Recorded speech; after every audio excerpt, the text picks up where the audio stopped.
All right, welcome back to Lick of the Week. This is Lick 3, Week 3, and today's lick is based around a classical sounding E minor arpeggio, and it is also very reminiscent of Rolling Stones' Sympathy for the Devil.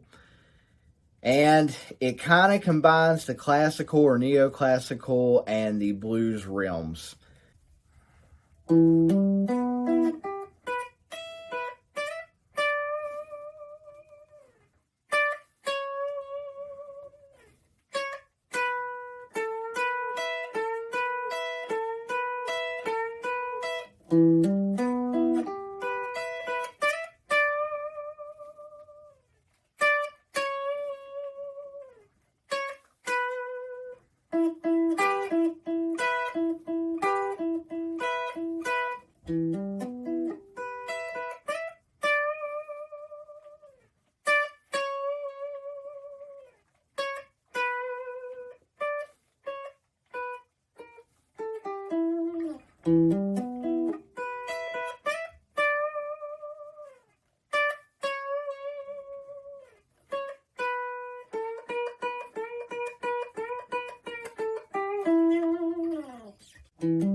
So as before mentioned, this week's lick kind of revolves around the E minor arpeggio. Box 1 an octave up, so you're starting at 12. As we all know, or should know, the E minor arpeggio consists of E, G, and B, repeating. So that's all you're going to do up the fretboard. And it's 6th string, 12th fret, which is E, 6th string, 15th fret, which is E, 5th string, 14th fret, which is B, 4th string, 14th fret, which is E, 3rd string, 12th fret, which is G, 12th fret, 2nd string, which is B, 1st string, 12th fret, which is E. I am doing a typical, what I would call I think it's a down sweep, because you're going down the strings physically. So your picking hand is literally, you're doing a hammer on the 6th string. The rest of it is sweep pick. So it's, but I'm not letting, or not trying to let those frets ring out. So it's more of a practice your sweeps. That is a rough spot for me. I'm not very good at doing the Yangwei mouse theme, let alone the Marty Friedman tricks where you're just all over the place, and Jason Becker is a whole nother level.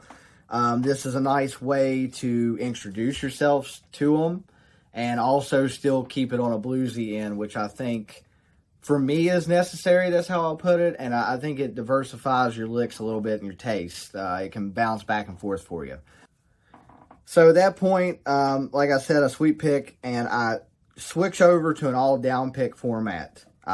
Instead of coming back down that E minor arpeggio, I switch over to that 12th fret 2nd string, which is B, and then I go to a 15th fret 2nd string, which is D, and slide it to the 17th fret, which brings you back to the E, and then right back down, I land on the 15th fret 2nd string, which is D. So that whole lick right there, and as you can tell, I use a lot of vibrato there. It keeps the string resonating and sustaining, and it also keeps the note very vibrant so that it doesn't just blend in with everything going on in the background. And then I do a 15th fret 2nd string again, 14th fret 2nd string, which is where you're introducing that Dorian feel.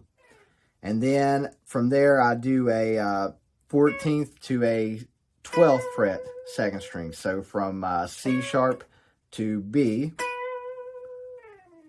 And it is very important to get that lick down. That is the very first phrase of all this,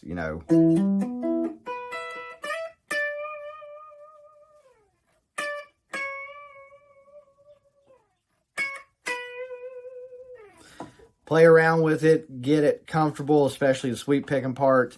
I definitely want to hear you all do this better than me, and tag me in a video of you doing it better than me, and even post on it, hey, I did it better than you. I think that is awesome. But get that lick down, loop it,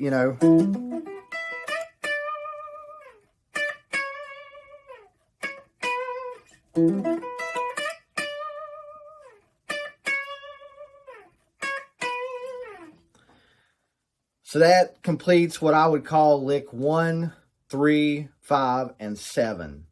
Because we were playing that lick and then we're introducing a little bit of improv. This gives you a phrase to land back on. That way, if you get tenacious, I guess is a good word, you can even land on a sour note, and at least you can come back to this progression and resolve everything.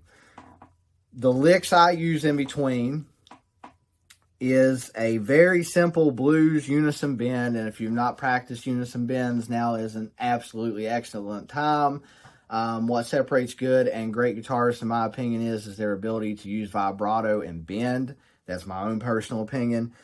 You want it unison, so you don't want it sounding like that. You want it to sound like, and what you're doing is you're taking the 14th fret of 3rd string and bending it up to what would be 16th. So it goes from A to B, and then you're hitting B there, and then you're hitting E on the 1st string. And so altogether, it is 14th fret 3rd string bent up to 16th, then 12th fret 2nd string, 12th fret 3rd string, and you're just...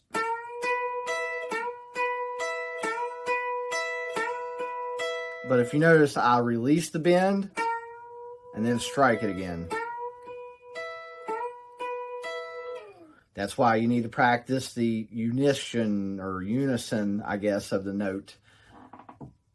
So then that brings us to that would have been lick number 2.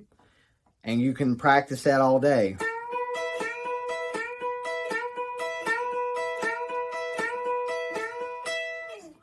That brings us to what I would call lick number 4, which plays around with the E minor arpeggio again. You're using a pedal point of 14th fret, 4th string, which is E. And then you're doing double stops. The first one is 3rd and 2nd string, 12th fret, which gives you the B and G. And then the second double stop is B and E, or 12th fret of the 1st and 2nd string.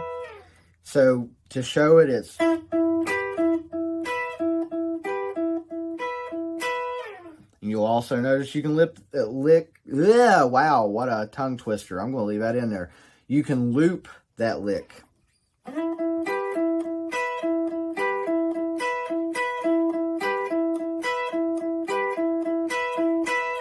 You'll notice I'm still using all down pick, and there is a string skip in there.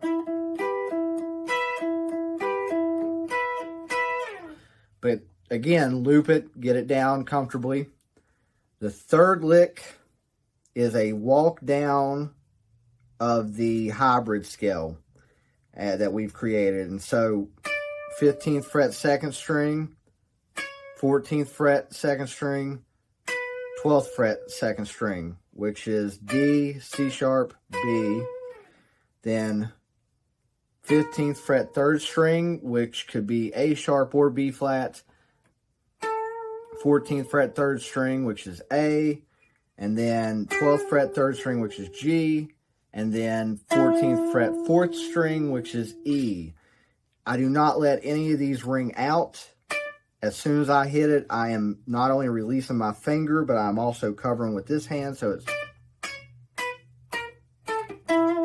You'll notice the last 2 notes are half the value of the other notes. So...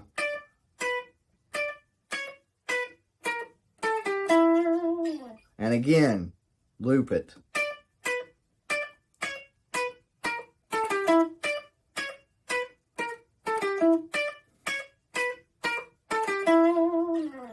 And the final lick to finish this up, as that was, we've covered lick 2, 4, and 6.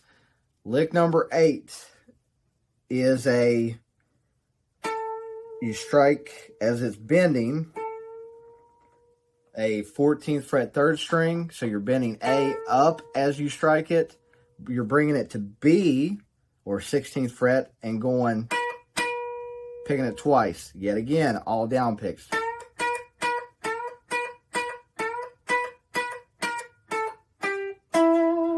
That last part, you're starting off with a bent 14th fret, 16th fret value. So you're A bent to B, and then you're bringing it back down to A, or somewhere between A and A sharp, and then 12th fret G string, 3rd string, which is G, finishing up with the root, which is 4th string, 14th fret E. And so it goes...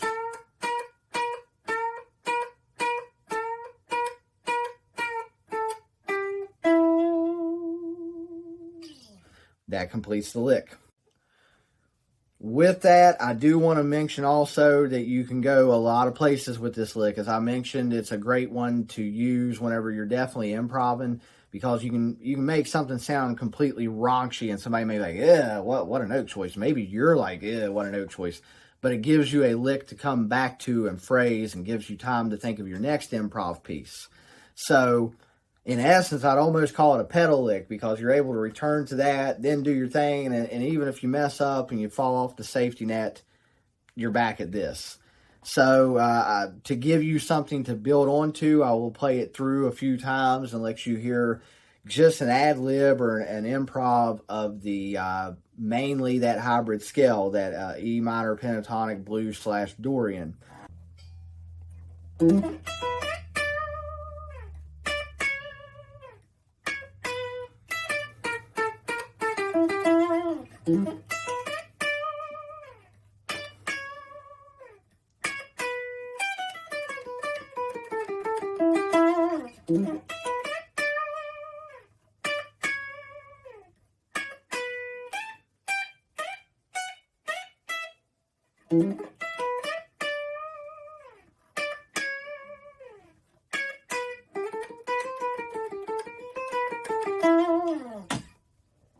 So that gives you some stuff to build onto. As I've said before, come up with your own variances of it, and I hope to see you tag me in those videos. And very much, I really do hope you take this and make it your own, build on it, and let me see that you have made it a better lick. More than anything, make sure you're having fun, make sure it sounds good to you, and keep riffing.